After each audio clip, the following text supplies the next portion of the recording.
જી નમસ્કાર, હું ટીઆર જાદવ. અમારી ચેનલમાં ફરીથી એક નવા વિડીયોમાં તમારું સ્વાગત છે.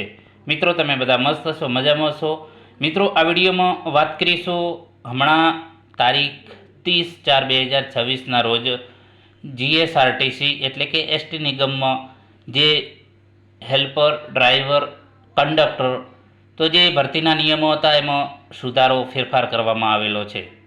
તો આ વિડીયોમાં વાત કરીશું જીએસઆરટીસી હેલ્પર ભરતી, જીએસઆરટીસી હેલ્પર નવા નિયમો 2026 શું ફેરફાર થયો, ફાયદો કે નુકસાન, તો તેના વિશે આ વિડીયોમાં ડિટેલમાં ચર્ચા કરીશું.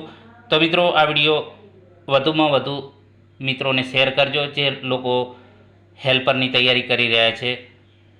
બરાબર, તો ચાલો મિત્રો, અહીં તમે જોઈ શકો છો કે ડ્રાઈવર, કંડક્ટર અને હેલ્પર કક્ષાની સીધી ભરતીના નિયમોમાં સુધારો કરવા બાબત જે ગુજરાત રાજ્ય માર્ગ વાહન વ્યવહાર નિગમ જે મધ્યસ્થ કચેરી રાણીપ અમદાવાદ 30/4/2026ના રોજ જે આ સંદર્ભમાં તમે જોઈ શકો છો જેમાં ભરતીના નિયમોમાં ફેરફાર કરવામાં આવેલો છે. તો હેલ્પરની જે વાત કરીશું તો હેલ્પરમાં જે શું ફેરફાર થયા, ફાયદો શું થયો, બરાબર, તો તેના વિશે ચર્ચા કરીએ.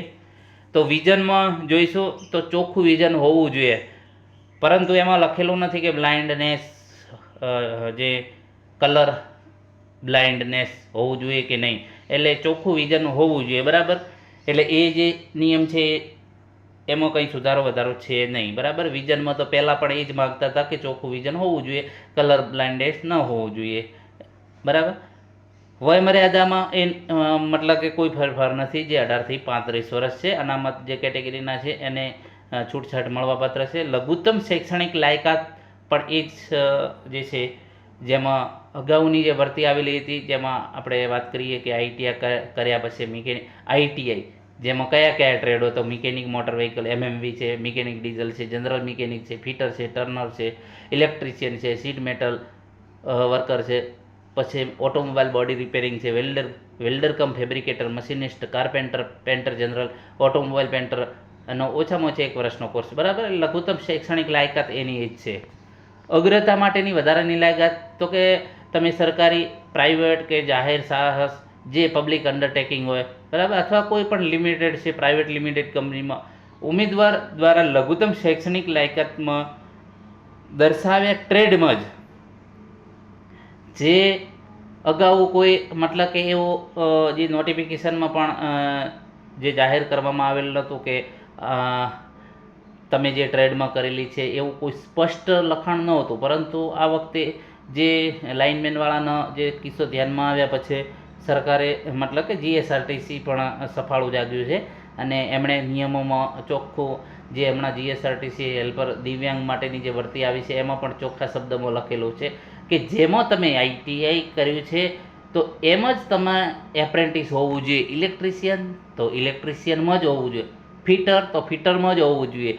જે ટ્રેડમાં તમે એપ્રેન્ટિસ જે ટ્રેડ છે તમારો તો એમાં જ એપ્રેન્ટિસ હોવું જોઈએ, નહીં તો તમારી ઉમેદવારી રદ થશે. આ ખાસ ધ્યાન રાખજો. એટલે તમારી પાસે અન્ય કોઈ, માની લો કે ફિટર તમારી પાસે છે, ફિટર કરેલું છે ને પછી એપ્રેન્ટિસ તમે બીજા અન્યમાં જે બોઇલર એટેન્ડન્ટ કે અલગ બીજામાં કરેલું હશે તો નહીં ચાલે. ઇલેક્ટ્રિશિયન કરેલું છે અને તમે લાઇનમેનમાં કરેલું છે તો નહીં ચાલે. સ્પષ્ટ શબ્દમાં લખેલું છે, એટલે આ પણ ખાસ ધ્યાન રાખજો.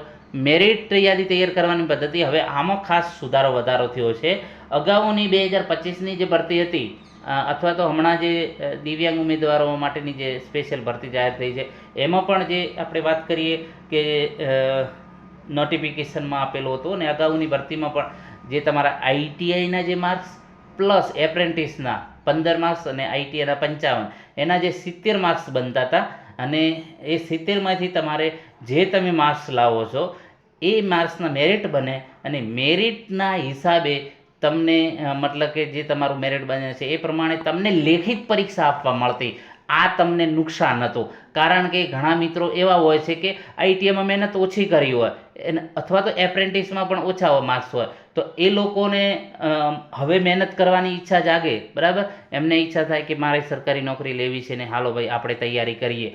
પરંતુ પ્રોબ્લેમ એ હતો કે આઈટીઆઈમાં ઓછા માર્ક્સ હોય, એપ્રેન્ટિસ કદાચ ના કર્યું હોય, જેમણે એપ્રેન્ટિસ નથી કર્યું તો એમને પણ ફાયદો જ છે, કારણ કે તમારે હવે અગાઉ જે OMRના ફક્ત 30% જ ગણવામાં આવતા અને હવે જે સુધારો કરેલો છે 90% OMRના, અને ખાસ એ ફાયદો થયો છે દરેક વિદ્યાર્થીઓને કે તમારે મેરિટમાં આવવાની જરૂર નથી. કહેવાનો મતલબ લેખિત પરીક્ષા માટે તમે ફોર્મ ભર્યું છે તો તમે લેખિત પરીક્ષા આપી શકશો. આ જે છે મોટામાં મોટો ફાયદો છે. અને GSRTCએ આ જે નિયમ બનાવ્યો છે એ ઘણો સારો છે અને ઘણા વિદ્યાર્થીઓને ફાયદો પણ થશે. એનું કારણ છે કે પહેલાં જે તમે અગાઉ તમારે જેમણે આઈટીઆઈમાં વધારે છે માર્ક્સ, પછી એપ્રેન્ટિસ કરેલું છે, તો ઓટોમેટિક એ લોકોને મતલબ કે મેરિટમાં આવી જાય અને લેખિત પરીક્ષા આપવા મળતી. તો એ બેનિફિટ મતલબ કે અમુક લિમિટેડ લોકોને જ મળતો. મતલબ કે જેને આઈટીઆઈમાં સારા છે, અથવા તો એપ્રેન્ટિસ કર્યું છે, અથવા તો એપ્રેન્ટિસ નથી કર્યું તો એ પણ અમુક લોકો રહી જતા હતા લેખિત પરીક્ષા આપવા માટે. પરંતુ હવે સરકારે સુધારો કર્યો છે. GSRTC જે પણ કોઈ પણ ફોર્મ ભરશે એ લેખિત પરીક્ષા આપી શકશે. આ સૌથી સારામાં સારો બેનિફિટ છે દરેક વિદ્યાર્થી માટે. એટલે હવે ઘણા મિત્રો એવું વિચારતા હતા કે આમાં મેરિટમાં આવીએ કે નહીં આવીએ તો લેખિત પરીક્ષા આપવા મળશે કે નહીં. હવે જે રીતે પરીક્ષા કોમન બધી જે પરીક્ષાઓ લેવાય છે, GPSC મતલબ કે GSSB કે અન્ય બીજી કોઈ પોલીસની કે તલાટીની કોઈ પણ પરીક્ષા, એમાં તમે ફોર્મ ભરો એટલે તમને ડાયરેક્ટ તમને પરીક્ષા આપવા મળે છે. તો એ રીતે ST નિગમે પણ આ જે ફેરફાર કર્યું છે એ ઘણો ધન્યવાદને પાત્ર છે કે દરેકને લાભ મળે પરીક્ષા આપવા. એનો પણ અધિકાર છે. કોઈ પણ સ્ટુડન્ટ ITA પાસ કરેલું છે અથવા તો એપ્રેન્ટિસ કરેલું છે કે ફક્ત ને ફક્ત ITA કરેલું છે તો એ પણ ફોર્મ ભરી અને પોતાનો મતલબ કે લેખિત પરીક્ષા આપી શકશે ડ્રાઈવર, કંડક્ટર, હેલ્પરમાં. તો આ ઘણો ફાયદો થશે તમને. તો અહીં તમે જોઈ શકો છો કે OMR જે વાત કરીએ કે અગ્રતા માટે જો વધારાની, જો તમે એપ્રેન્ટિસ કરી છે તો બરાબર છે, એપ્રેન્ટિસ નહીં કરી હોય તોય વાંધો નહીં આવે. તમે લેખિત પરીક્ષામાં સારું મેરિટ બનાવી શકશો. કેમ કે 90% ગણાશે. તમે 100નું પેપર છે, 100માંથી તમે મતલબ કે સારા એવા માર્ક્સ લાવશો તો પણ તમને ફાયદો થાય, તમારું મેરિટમાં નામ આવી જાય એવી શક્યતા છે. કારણ કે એમાં જે છે તમે એપ્રેન્ટિસ નહીં કર્યું હોય તો ફોર્મ પણ ભરી શકશો અને મેરિટમાં આવવાના ચાન્સીસ પણ ઘણા છે. એનું કારણ કે અગાઉની જે પરીક્ષા હતી એમાં 63% ગણવામાં આવતા OMRના અને હવે 90%. બરાબર. તો ચોખ્ખો ફાયદો છે. તો દરેકને મતલબ કે ITA પછી એપ્રેન્ટિસ કરેલું હોય તો ફાયદો છે, નહીં કર્યું હોય તો પણ થોડીક OMRમાં વધુ મહેનત કરીને પોતે મેરિટમાં આવી જશે તો એ પણ ઘણો ફાયદો છે. હવે OMRમાં અરજી દરેક ઉમેદવારોને, અહીં તમે જોઈ શકો છો કે દરેક ઉમેદવારોને OMR લેખિત પરીક્ષા આપવા માટે બોલાવવામાં આવશે. અરજી પત્રક ભરનારને જે પણ ફોર્મ ભરે છે એને પરીક્ષા આપવા મળશે. ચોખ્ખું ચટ. બરાબર. એટલે ગભરાવાની જરૂર નથી. સારામાં સારો નિયમ છે, ફાયદો જ છે ચોક્કસ દરેક ઉમેદવારોને કે તમે ફોર્મ ભર્યો, તમે લેખિત પરીક્ષા આપી શકશો. તો તમે સારી એવી તૈયારી કરીને પણ ભલે તમારે ટકા ઓછા હોય, બરાબર, દરેક જે પણ મિત્રો છે, બરાબર, ફોર્મ ભર્યું, તમને ભલે તમે એપ્રેન્ટિસ ના કર્યું હોય તો પણ તમારે લેખિતમાં મતલબ કે એમાં કોઈ માપદંડ નથી, તમે લેખિત પરીક્ષા આપી શકશો. આ સૌથી સારામાં સારો બેનિફિટ છે અને આ નિયમ સારો છે. બરાબર. પછી એમાં જે છે ગુણ ધ્યાનમાં, પાસ થવા માટે લઘુત્તમ કોઈ પણ ધ્યાનમાં લેવામાં આવશે નહીં. એટલે કે જે તમારે OMR છે પહેલાં અગાઉની જે ભરતીમાં છે 40% ફરજિયાત તમારે લાવવાના રહેશે. ભલે તમારું મેરિટ હાઈ બનતું તેમ છતાં જો તમારે 40% ના આવે તો તમે ફેલ ગણવામાં આવતા હતા. પરંતુ એ નિયમ હવે કાઢી નાખ્યો. આ પણ એક સારો ફાયદો છે. બરાબર. દસ્તાવેજ ચકાસણીમાં કઈ રીતનું છે તો કે 90% વેઇટેજ ગુણ અને એપ્રેન્ટિસના 10%. હવે ઘણા મિત્રો એમ કહી રહ્યા છે, હમણાં ફોન પણ કરી રહ્યા છે, મેસેજ પણ કરી રહ્યા કે સર હજુ હેલ્પરના જે નવા નિયમો આવેલા છે એમાં હજુ ખબર ના પડી. તો મિત્રો એમાં પણ ખાસ ધ્યાન રાખજો કે એમાં તમારે જે OMR પરીક્ષા માટે તમારું મેરિટ અલગથી બનશે નહીં. જે પણ મિત્ર ફોર્મ ભરે છે તો એ લોકો પરીક્ષા આપી શકશે, દરેક વિદ્યાર્થી મિત્રો.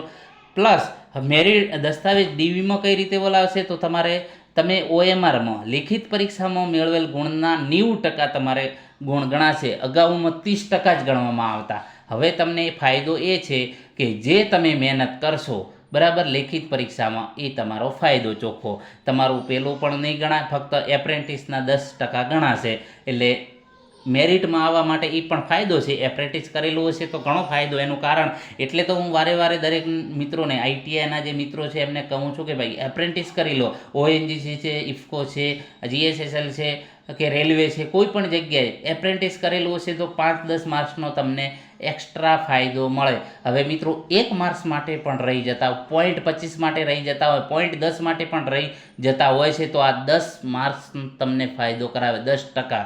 બરાબર, એટલે તમે આઈટીઆઈ કરેલું છે તો એપ્રેન્ટિસ 1 વર્ષનું ફરજિયાત કરી લેવું. સરકારી નોકરીમાં તમને ગમે તે કોઈ જે સારી કંપનીઓ છે, ઇફકો છે, ઓએનજીસી જે સરકાર માન્ય, બરાબર, તો એ કંપનીઓમાં તમને આ ફાયદો થશે. જીએસએસએલ, જીએસઆરટીસી, બરાબર, તો કોઈ પણમાં તમને એપ્રેન્ટિસનો ફાયદો 100% મળશે.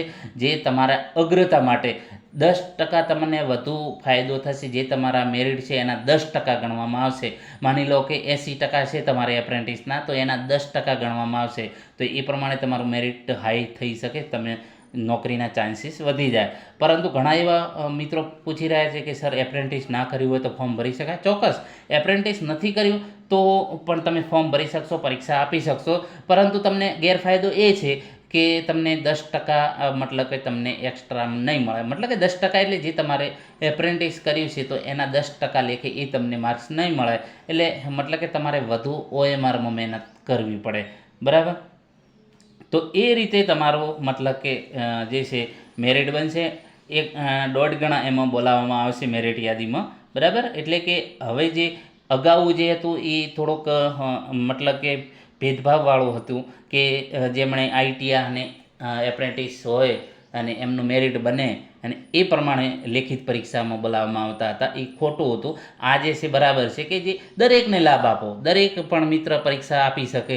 એમનું મતલબ કે અગાઉ મહેનત ના કરી હોય પરંતુ હવે એમને ઈચ્છા હોય કે ભાઈ સરકારી નોકરી લેવી છે, તો હવે પણ એ તૈયારી કરીને પોતાનું મેરિટ બનાવી અને આમાં નોકરી મેળવી શકે. ઘણો ફાયદો છે. અને હેલ્પરની માટે, ડ્રાઈવર, કંડક્ટર માટે પણ આ જ સિસ્ટમ છે. બરાબર, તો ઘણો એવો ફાયદો છે.